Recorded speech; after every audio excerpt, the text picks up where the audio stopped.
Uzum marketda samokat sotib qancha foyda qilsa bo'ladi tekshiramiz. Ketdi. Ko'rib turganingizdek, hozirgacha 1,5 ming donadan ko'p sotilgan hamda haftasiga 204 dona zakaz tushibdi. Endi buni hisob-kitobini qilib ko'ramiz. Uzumda 98 ming so'mdan sotmoqda.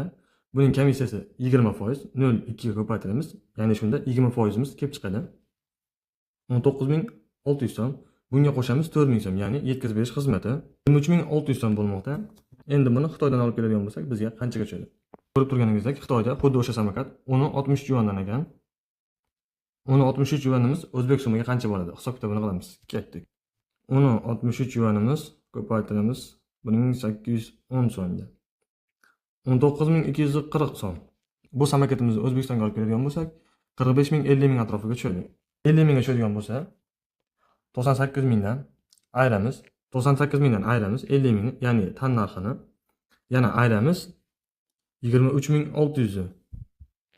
Ya'ni uzumni ulushini. Ko'rib turganingizdek, bir dona samokatdan 24.400 so'm sof foyda qolmoqda. Bu samokatimiz haftasiga 204 dona sotilibdi. Ko'paytiramiz 204 ga. Haftasiga 5 millionga yaqin foyda bo'ldi. Bu foydaga erishish uchun qancha so'mma tikkan? Buni ham hisob-kitobini qilib ko'ramiz.